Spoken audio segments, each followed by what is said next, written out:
Welcome. Thank you for joining us today. We are live here with my guest, Anita Stubenrauch, for Conversations with Thought Leaders.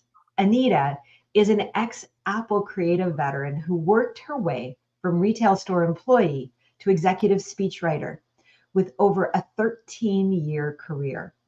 She designed presentations given to Steve Jobs and authoring Apple's Credo.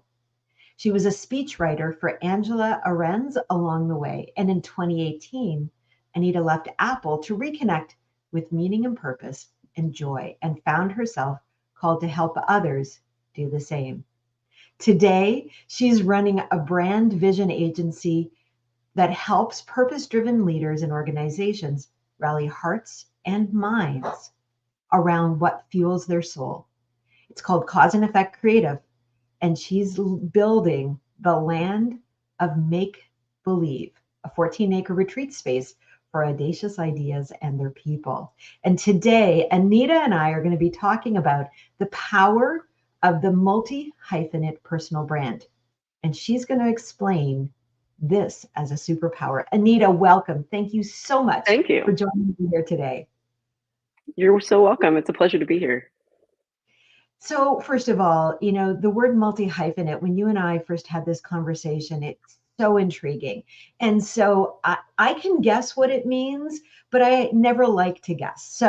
And I think there are many of our guests who would like to know. So tell me from your perspective, what does multi-hyphenate mean?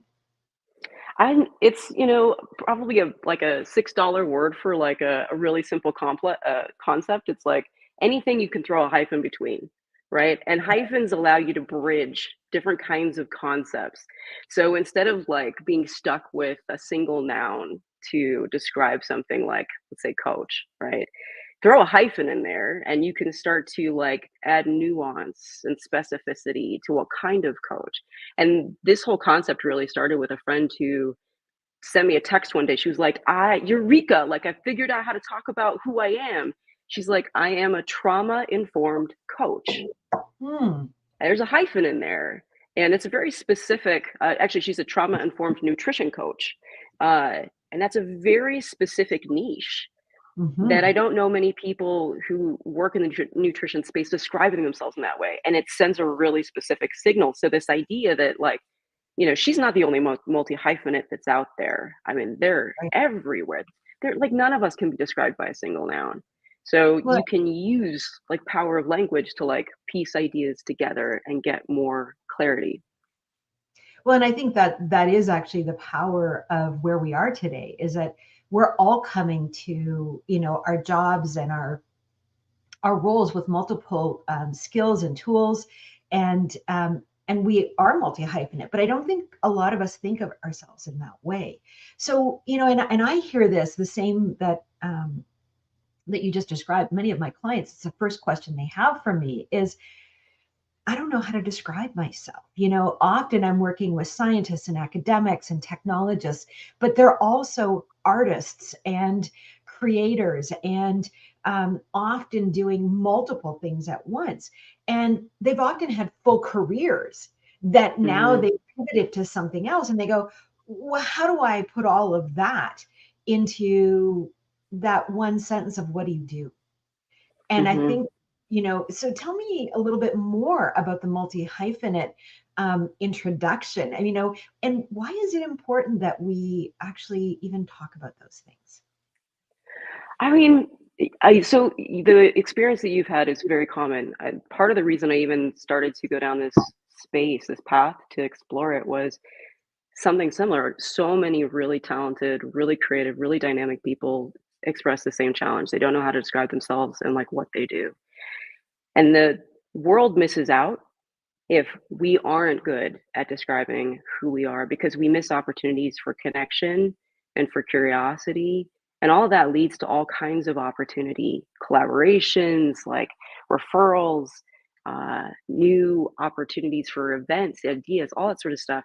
Um, and so having ways to signal who you are that can resonate with the people that you want to connect with and sort of, dissonate with the people you don't want to connect with, it's very functional in the world. Yeah. Yeah. So what does it mean, like when you are able to find that unique way of introducing yourself? Does it change your career, do you think? I think it does. I mean, I like to think about these kinds of things as almost like little signals that get sent out into the universe, right? Hmm. And I experiment. Like I constantly change the way that I describe who I am. And you can start to see you've hit on something when you see somebody else's eyes light up a little bit, Right. right? They're like, "Oh, that's interesting," or "I wouldn't have expected that," or "Tell me more." Right? That means that you're on the right track. You're not expecting Right. like a word or a phrase to describe the total sum of you. All you're trying to do is to like inspire a little bit of curiosity and a desire to connect with the people you want to connect with, and that always leads to opportunity. So how do you introduce yourself? All kinds of ways. I'll give you a couple of examples to sort of show the spectrum I've experimented Yeah. along. So a simple way would say I'm a writer, like professionally. That's a thing that I do. If I add a little bit more nuance to it, right, I might say that I'm a brand vision writer. So that's a multi-hyphenate way of explaining one facet of what I do. Hmm. I've played with more poetic descriptions of what I do. Just to show the spectrum, another one would be I have described myself as a creative force multiplier, which is a Oh, super kind of nerdy combination of like physics and like creativity. So like a force multiplier is a hammer, just like yes. amplifies the effect of something. Um, I try all of these things just to see what happens. I find the poetic ones, as much as I like them, don't always like clearly communicate things. But a lot of Yeah. artists and creative types, like they're like, oh, it works for them. Professionally, maybe not so much. Um, but I play with a lot of things. Suspender of disbelief, spokesperson for wonderment. Like that's what I'll put as my like job title next to my Right. podcast. Right. Yeah, it's interesting as you're talking, I'm thinking about, well, how do I introduce myself? And I just had my brand done, and as I was working through my own personal brand, the team that I was working with came up with the tagline for me, a thought provoker, and which Hmm. I love. I think it's true. Actually, at first I was like, really, is that what I felt? It felt a bit confrontational to me at first, but now I'm like, no, it is what I do. I provoke thought. But I would introduce myself often because I get asked this all the time. And I say I'm a speaker's coach, and it never feels right because that's not Hmm. really what I am. And then I think, am I a thought leader coach? And maybe, yes, to some degree. And I think that I'm still in that place of, am I a thought provoking coach? Perhaps that's what I am. I'm not sure. Right? I mean, I like that's where you're sort of you shoot these sort of arrows out into the universe and it hits like an aspect of what you do, but it's not quite the right signal yet, but you're in the Yeah. right territory. And so you keep playing with different Mm, options and like going in the two different ways that you're talking about. Like one is sort of noun based, another can be like verb based. And not to get super grammatical or like, parts of speech, but it's around like what do you do? mhm. uh like your actions, the way like am I Right. coaching, am I like teaching, accounting, like any of those kinds of things versus what I am. Right. And those are both really interesting ways in. They take you different places. Even if you're saying I'm a coach and I'm doing coaching, as you start to step down that path, it'll add nuance that you wouldn't expect. And then you have like kind of a palette of ingredients. I literally make lists and then I like to smash ideas across the columns and see Mm, what combinations you haven't played with before. Because we get yeah. very ingrained with the way that we describe who we are, whether it was based on a job title that we have or the way that someone else has described what we are. And we're like, okay, that's it. Uh, and this helps to break us out of patterns. And you start Right. to find like thought provoking coach, right? Right. Well, and I mean, for me, I often say I'm a thought partner to my clients. That's actually what I am, because I actually don't even think I'm a coach anymore. I mean, the work that we do is so co-creative. Hmm. And so I may not be the thought leader in the areas that we're working, but I'm a partner in pulling those thoughts out. And I love, I love sort of playing with these words, because to your point, like it really does, I know we're getting a little nerdy with words because we both love them. But it is helpful, I think, to define those words in such a way that they have meaning beyond just the word itself. We, like you said, we crash them together and suddenly we've got new meaning. But I think as we think about that, for employers who are looking at the multi-hyphenate individual, or somebody who's coming in with a title like thought provoker, what does it mean? What do you think? Like, is it helpful for an employer to go, well, who are you? Or like, and maybe not even an employer, because it's somebody who wants to hire you on a consultation, or like as a consultant, or so on, in the gig economy a little bit more. So like, so how is it helpful in that world? I think probably there's a more direct application in the gig economy side of things, because an employer, with the way that bots and AI scan resumes and stuff, if you have a non-traditional title, I don't know that they're going to grok what that means. But in the gig economy, you're being able to like specify really interesting nuance. And like one of the ways that I like to play with this, an example that I give. So if you say that you're like a teacher or an accountant or a coach, you can go like one step further, what I like to call like a second level noun, to get incrementally more specific, which starts to send a stronger signal to somebody. So you might say that I'm a special ed teacher, or I'm a forensic accountant, or I'm a young adult fiction writer. And that starts to send stronger signals. You're like, oh, I'm interested in this. But there's very few people that will go just the one step further to say what I like to call like a third level noun. And that gets hyper specific and potentially hyper resonant. So that might be something like, I'm a dyslexic and autistic special ed teacher, or I'm an organized crime forensic accountant, or Right. I'm a young adult horror meets First Nations mythology writer. And that sends such a strong signal that it leads somewhere. It may not be with the person you're in conversation with, but that hyper specificity does something that like the generic term that Mhm. can, like a coach could hold, like a basketball coach like my brother, or like someone doing trauma informed nutrition coaching like my friend Irene, right? Well, I think what you're saying, and I think it's so important, is that, I mean, first of all, words are important and words are attractive, right? And I mean Mm-hmm. attractive in the sense that they have power. When we say something, um, it creates a power or an understanding out around us. And so even if we're talking to you, and I are having this conversation, and I say I am a neurodiverse, thought provoking partner to my clients. Well, those words start to bring in those who are looking for neurodiverse, thought provoking partners, and even Mm-hmm. if they haven't heard it, somebody else will have, and say, oh, Yeah. I know the person for you. The more specificity, the more attractive those words become, because now they know where to land. And I think that's what Yeah. you're really saying, is that as we become more comfortable with who we are, and more specific with what we do, we attract in those people who are ready to do the thing we're willing to offer.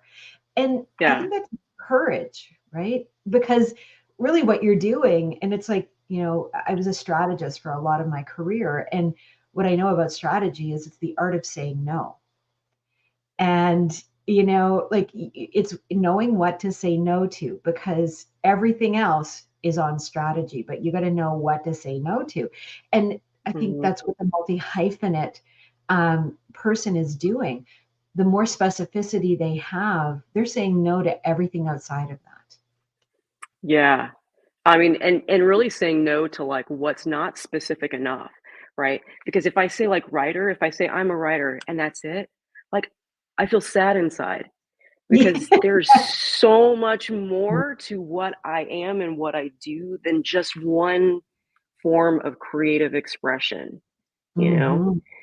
So even even just this last week, like playing with a new way to introduce myself on my website, right? And even just this morning, I was like, okay, what is like a simple framework I could introduce that would be useful to people who are watching this, Yeah.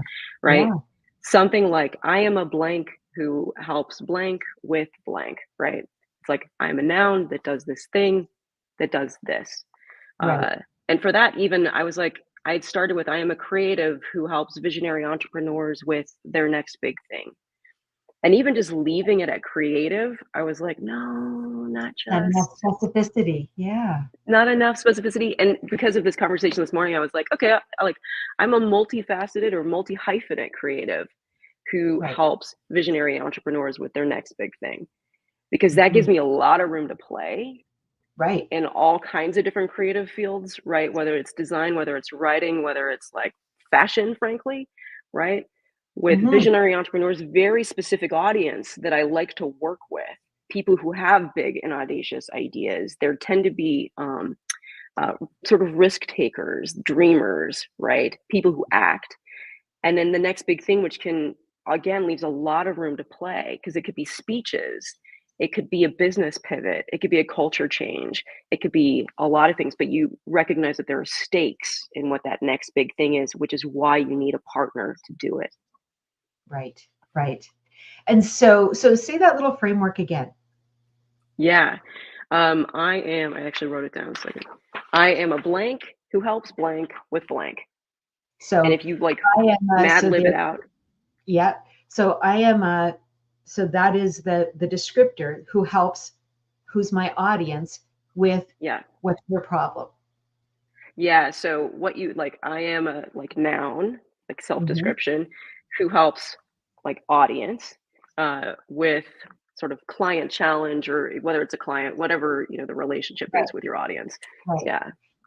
And so that's powerful. Like frameworks, I love frameworks because they really do help us to contextualize what it is we're trying to do. And you can try it on.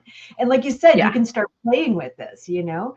I'm a coach who helps complex thinkers define their thought leadership. So that could be Hmm. one thing, for me. Um, but again, I'm like, but I'm not a coach. That I am. There is an aspect of what I do as a coach, but it's so narrow. And then Hmm. so like I can see how what you're doing is pushing boundaries, creating specificity, but at the same time giving yourself a wide swatch within which to work. Because for you, Yeah. creative, multifaceted creative was better. For me, it's a thought partner. I go into these places because that gives me the specificity to Hmm. play. Um, and so if I'm on the other side of that, so I'm looking at you, let's say, and I'm saying, hey, Anita, you look really interesting. I'd love to know a little bit more about you. Maybe we could work together. And so do you now take that framework and and make it more specific to the person you're talking to? Does it change, I guess, is my point. Yeah. I mean, honestly, it does. And I think having, like a huge list, a mind map, whatever works for your brain, that you try a bunch of these on and you kind of have some for different types of audiences. And I mean, honestly, experiment, experiment, experiment. You are looking for that sort of light in someone's eyes when they're like, "You're my person. I didn't Right. know that this person existed." Um, that happens when you Yes. hit on something that is you found the right connection with that audience. And so, going to the idea of doing a mind map, and for those of you who don't know what a mind map is, it's a brainstorming tool that allows you to sort of explore all of the avenues of one central thought or idea. And so you literally do it as if you've got the central idea in the middle, and what are all the pieces that come off? And it just sort of gets bigger and bigger and bigger as it goes out. And so, in terms of doing a mind map on something like this, would you put the target audience in the middle? Would you put yourself in the middle? How do you start that? There's a lot of different ways that you can play with different conceptual model, even shapes.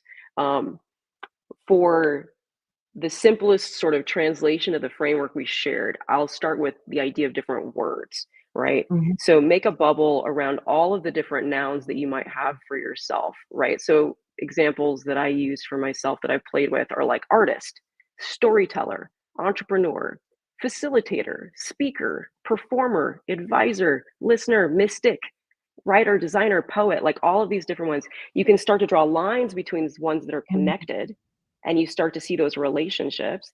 Then you can start to add other bubbles that qualify the type of that noun that you are, like what kind of poet or what kind of advisor, right? Right.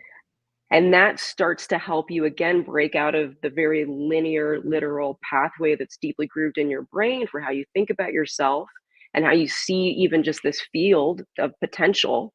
And it starts to break your brain a little bit in a good way.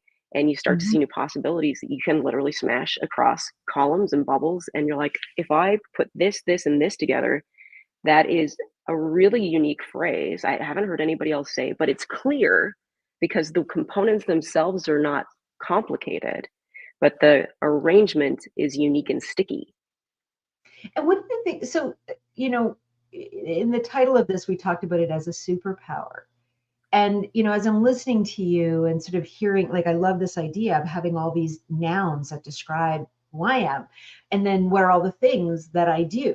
Um, how does it become a superpower? Why is that important? It's a superpower because so many of us are multi-hyphenates. And when we are able to see each other's superpowers and engage with each other's superpowers, like there's more of that energy in the world. And not to be like super just like woo about it, but we are given gifts to Yeah. use in this life. And I mean, I think part of the darkest time that I had when I was at Apple was when I felt like I was on this planet and I wasn't using all of the gifts that I was meant to use. And that's what led me, on the journey that's come here to build this event and retreat space, the Land of Make+Believe. Um, but being able to fully express our multi hyphenate skills, experiences, identities, you start to live fully expressed, Mm. right? And getting to be yourself, if that's not a superpower, I don't know what is. Totally. And I think just listening to you, what I'm hearing is that, as you define this, as you do these exercises, you learn about yourself. So Yeah. you like the thing about it is that it's like in order to be fully expressed, we have to be in that place of, you know, constantly looking internally and going, who am I today? Because it Hmm. changes, right? I mean, I know the work that I get to do, and I feel so privileged to do the work that I do. I learn every day. I learn. My clients teach me so much. And so I am now a different person than I was a week ago, a month ago, a year ago, 10 years ago. And so that multi-hyphenate person, I'm sure, is constantly changing. And, Hmm. the idea of being able to be fully expressed is powerful because, wow, to your point, when we are not, we know what that feels like. We know Yeah. what every one of us knows what it feels like to be stifled, to be held back, to be having that feeling of being in a place of with no escape. And Hmm. yet, when we are out of that, getting to that place of expression can be difficult. So, is this a pathway to learning who we are? Yeah.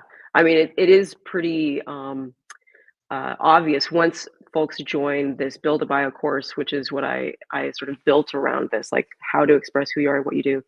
And in the beginning, I set it up like this is ostensibly the output is a bio, but Mhm. the journey along the way is self-discovery. And there is light and there is shadow in that because we have reasons why we dim our light down, right? There's conditioning, there's cultural expectation, there's all of it. And so it's an emotional process to do this work because you're confronted with why are you describing yourself the way that you are, right? Mm.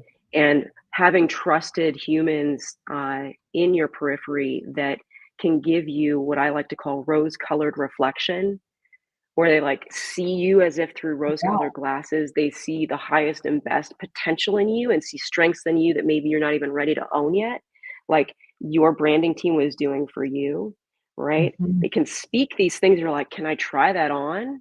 Like, can I wear that label? Can I Yeah. live into that? And it's a group process that's really sustained by the people who love and support you. And that's what makes that power. It's like really tapping back into that power that is already inherently your birthright. Mm. And so this is a program that you're running, the Build a Bio program. And when is your Yeah. next intake for that? I haven't set the exact formal date, but it's possible either late April or early May. Because I think But I I need have say that again. because I think I need to go. I need to go. I would love to have you. Yeah, we have definitely really dynamic multi-hyphenate humans who come. Yeah. Because I mean, I think everyone would benefit from this. The reality is that writing a bio, first of all, is one of the hardest things that for anyone. You're talking about yourself, and depending on where you are in the world, we've got different cultural norms. I mean, here in Canada, we don't like to boast about ourselves, and yet if you don't do it in your bio, when the heck is it going to happen? Yeah. And then also knowing what's important and what's not. I mean, we all have these jobs, roles, careers, lives that are multifaceted. And so do I Hmm. talk about the fact that, I've spent, most of my career in advertising, but at the same time, I also delve in deeply into spirituality and have Hmm. run goddess groups for many, many years. These are two very different aspects of me. And Hmm. they're, some might say, well, they don't belong together. And I don't know that I agree with that but at the same time, how do you put it into a bio in such a way that it makes sense? And I think this is where the multi-hyphenate side of it, starts to really play out, because who we are in our day job is who we are when we're sitting on the couch watching TV. So Yeah. it's like the same person. Same person.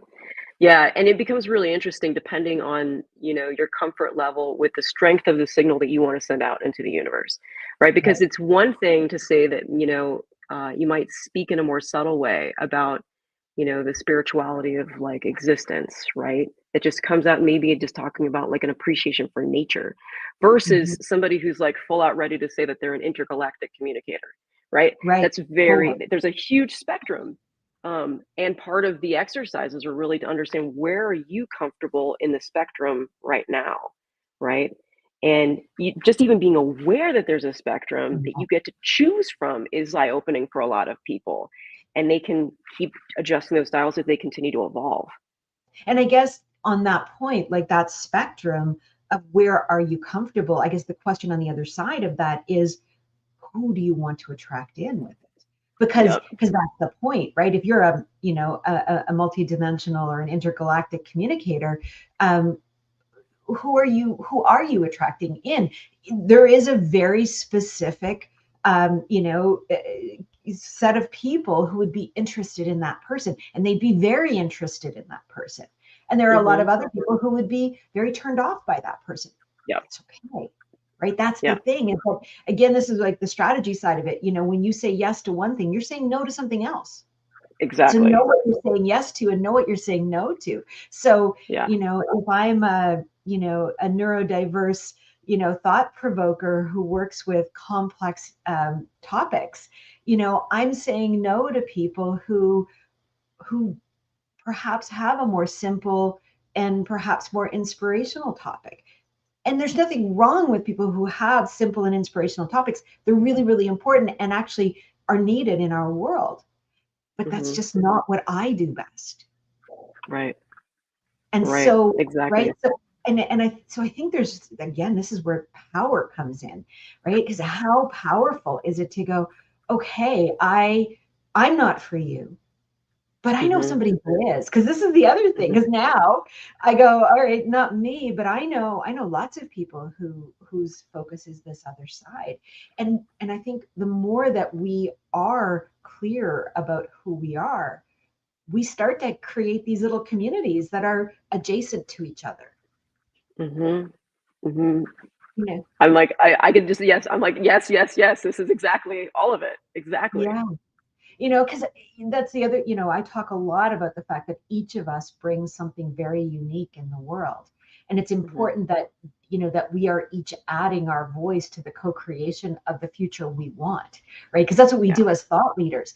Our thinking, our voices come together as a collective and create the future. And when we understand that, and when we're clear with the message we're putting out there and who we're helping with that message, we're allowing room for others to step into their role and inspiring them to do the same. And so that clarity is really, really important. Because you're like, well, this is my lane. This is my lane. And you've got your lane. And we don't need to overlap. And we're not actually in competition with each other anymore. And we're creating a world of communities and not a world of competitors. Yes. Because you don't need to be for everyone. You don't. Everyone is not for me. I'm aware of that. You know? Well, I know I'm pretty polarizing. So, like that's the reality. Like I'm not everyone's cup of tea. And that's okay. That's okay. So Anita, this has been absolutely fascinating. What an amazing conversation. I know my guests will want to know where they can stay in touch with you. How can they get a hold of you and want to maybe even join your program? So there is a link that we're going to share that will take you to an exercise from the Build a Bio program that will teach you the technique behind the world's best job titles, this sort of like multi-layered noun sort of exercise we've been talking about. That's one way you can stay in touch. Let me also, I can drop in my link tree, or we can share that in the show notes, and that'll take it up all the things that I'm connected to. So there's two ways. We're going to share Anita's link tree so you can decide what you want to do with her, how you want to engage with her. But we'll also make sure that we drop in the link to the Build a Better Bio program, where you can get access to that little framework that she's been using and the explanation behind how to use it. And make sure to download that, because that is really, really powerful. So, but also stay in touch with Anita. She has some amazing, amazing programs. And I think I will probably be at one of your next Build a Bios, because it sounds incredible. Thank you so much for joining us and for sharing all of your incredible knowledge. Oh, you're so welcome. This has been a total joy. So thank you for having me. You're welcome. And thank you to all of you who have joined us here today live. We have enjoyed this immensely. We will be back on, what was the date? I believe it was the 29th, was it? Yeah, March 29th, with my guest, Ekaterina Mativa, who is a linguist, a TEDx speaker, and just an amazing human who works with language and speaker coaching those who are not English speaking to be able to communicate effectively in English. Ekaterina speaks 10 languages fluently, and I believe another 10 languages more conversationally. She's an incredible, incredible individual. So make sure you join us on March 29th, right here on this channel.